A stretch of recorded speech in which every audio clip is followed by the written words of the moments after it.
கறியை தண்ணி ஊற்றி வேக வச்சுக்கலாம். கூடவே மிளகுத்தூள் போட்டுக்கலாம். ஆயில் ஊற்றிக்கலாம்.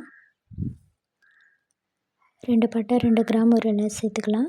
வெங்காயம் சேர்த்துக்கலாம்.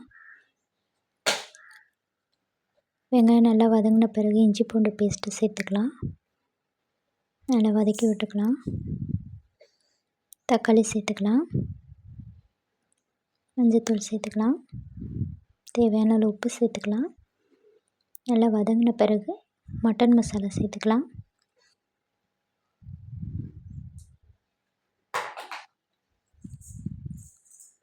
மசாலா சேர்த்துக்கலாம்.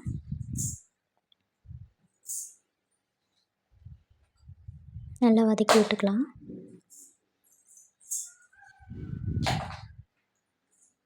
நல்லா வதங்கின பிறகு அது கூட கறி சேர்த்துக்கலாம்.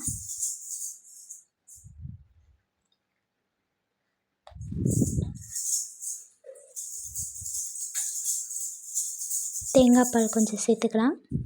உங்களுக்கு வேணும்னா சேர்த்துக்கோங்க. கடைசியாக கொத்தமல்லி தழை தூவிக்கலாம்.